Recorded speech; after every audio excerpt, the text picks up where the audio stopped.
Professeur Didier Raoult, dans la situation épidémique actuelle, que représente le coronavirus chinois vis-à-vis des autres causes de mortalité?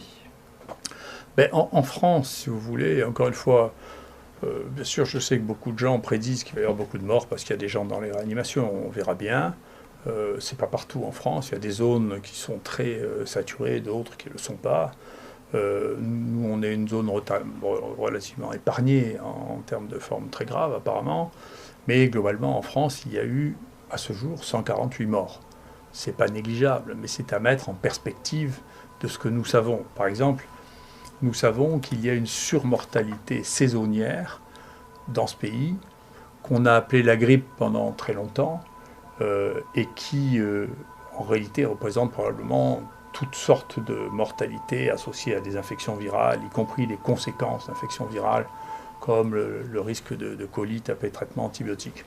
Mais si on regarde ce schéma, vous voyez, sur les données actuelles, vous voyez, on sait qu'en 2017, il y a eu un pic très important ici de mortalité. Vous voyez que pour l'instant, ici, on en est là. Et pour arriver de là jusqu'à là, il faudra qu'il y ait 10 000 morts de plus. Donc ce n'est pas 150 qui vont changer la courbe, hein, qui va changer la courbe de mortalité.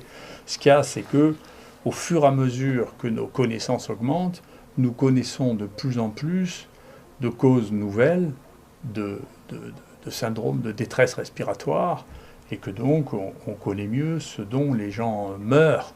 Mais par exemple, pour ce qui concerne les coronavirus et la mortalité, vous voyez, ça c'est la mortalité hebdomadaire au CHU de Marseille, qui représente 0,8% de la mortalité du pays. Vous voyez qu'on n'a pas de situation qui soit particulièrement anormale. Il n'y a pas de morts de plus, donc on ne verra pas statistiquement de différence à la fin de l'année sur les morts. Et la deuxième chose, c'est que pour l'instant, on a eu effectivement 4 morts qui étaient associés à un coronavirus, mais un seul coronavirus chinois depuis le début de l'année, et 3 coronavirus non chinois.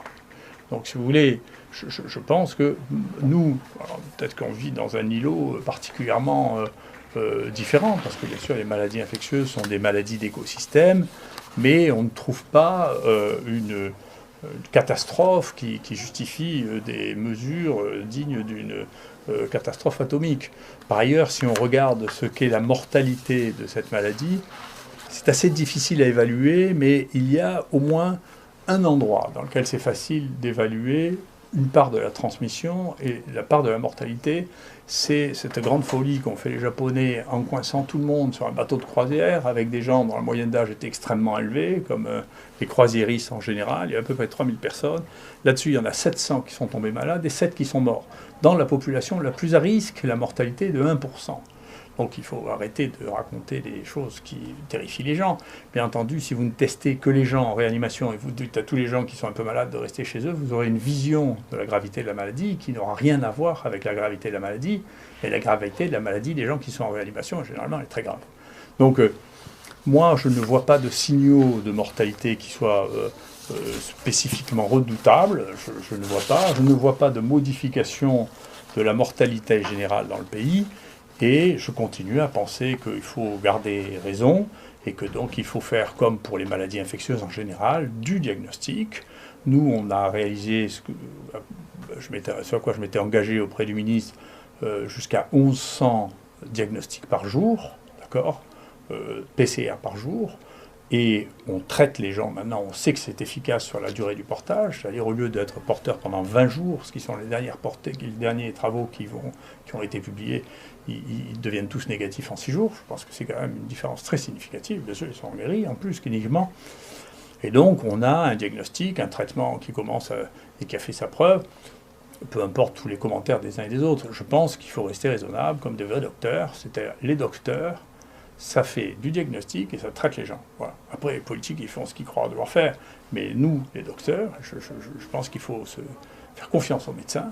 Les médecins, quand quelqu'un est malade, ils doivent essayer de faire le diagnostic. Et s'il y a un traitement qui est valable, ils doivent l'utiliser. Est-ce que ces capacités de diagnostic ici à Marseille sont représentatives de ce qu'il y a sur le territoire? Non, non, ça n'a pas encore été mis en place, je le regrette. Hein, c'était un des projets du ministre. Je pense que ça met un peu de temps à se mettre en place.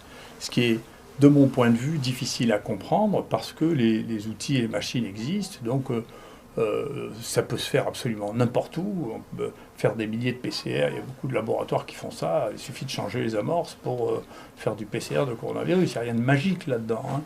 C'est le PCR banal que tout le monde fait. Et c'est la raison pour laquelle les Coréens, les trucs. Et donc la France a beaucoup de retard, hein. C'est une image que je montrais que je présentais hier. La France doit être le 20e pays en termes de nombre de tests par habitant.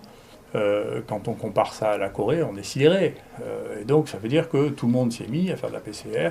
Alors ça nécessite qu'il y ait de la logistique, c'est-à-dire comment on fait pour prélever les gens de manière à ce qu'ils n'arrivent pas tous en même temps. Il faut développer très certainement l'auto-prélèvement, que les gens arrivent avec un écouvillon fermé, ce qui fait que plus personne n'a peur. Donc il y a des vraies mesures logistiques, pragmatiques, rationnelles à mettre en place et à traiter ça comme une maladie normale. Mais si en même temps on met le feu en disant vous allez tous mourir, même les gens qui reçoivent les prélèvements vont avoir peur, vont se mettre droit de retrait. Les gens... Donc c'est pas possible d'affoler la population avec une chose donc, qui ne changera pas les statistiques de mortalité. À la fin, il n'y aura pas plus de morts que ce qu'il y a eu les années précédentes. C'est pas vrai. Voilà. Donc simplement, il faut mettre en place les moyens, comme pour une maladie infectieuse, de faire le diagnostic et le traitement. Et pas dire, oh mon Dieu, quelle aubaine, je vais pouvoir avoir de l'argent pour faire un vaccin, je vais pouvoir avoir de l'argent pour pouvoir faire une expérimentation. La question, c'est, face à une situation dans laquelle, y compris pour la crise sociale, il faut pouvoir dire, écoutez, on a moyen de faire le diagnostic, tout le monde peut être diagnostiqué, et tout le monde peut être traité. Il y a la question de dire, écoutez, si vous êtes malade, restez à la maison, et attendez que ça passe, et si ça devient grave, on vous fera en réanimation, ça n'est pas une réponse, c'est mon avis. Voilà. Et que pensez-vous de l'évolution de l'épidémie de coronavirus dans le monde? Écoutez, pour ce que j'ai vu rapidement, les 3 pays qui ont dont la situation n'est pas contrôlée actuellement, c'est l'Italie, la France et l'Espagne. Donc c'est probablement pas des modèles. Donc le confinement en Italie, ça n'empêche pas qu'il continue à avoir une évolution exponentielle. Il continue à avoir une évolution exponentielle en France et en Espagne. Et ces 3 pays ont décidé de mettre au premier plan le confinement. On peut se poser la question s'il ne faut pas réfléchir. Maintenant, accepter de changer d'opinion, ce qui est une forme d'intelligence sous la pression des événements, et repartir sur ce qu'a fait la Corée, c'est-à-dire multiplier les tests, traiter les gens et n'isoler que les gens positifs. Enfin, c'est pas on ne peut pas isoler toute la population. Et comme on ne peut pas isoler les gens positifs si on ne les détecte pas, on est dans une situation qui n'a pas d'issue, sauf à refaire ce qu'on faisait pour le choléra au XIXe siècle. Donc on est dans le XXIe siècle, les maladies contagieuses, on va les détecter, isoler les gens qui sont contagieux, le temps pendant lequel ils sont contagieux, et on doit raccourcir leur temps pendant lequel ils sont contagieux, par les traitements qui les empêchent d'être contagieux. Et quand ils sont plus contagieux, il faut leur ficher la paix. C'est pas la peine de les garder 14 jours s'ils sont négatifs au bout de 5 jours. C'est plus de la science, là, c'est de la science-fiction ou je sais pas quoi, de la sorcellerie. Donc il faut revenir à des choses simples. Les maladies infectieuses et contagieuses, ça veut dire c'est quand il y a le microbe, on est contagieux. Quand il n'y en a pas, on n'est pas contagieux. Quand il y a un médicament, on use le médicament pour que les gens ne soient pas malades. Voilà, ça c'est la médecine. Merci.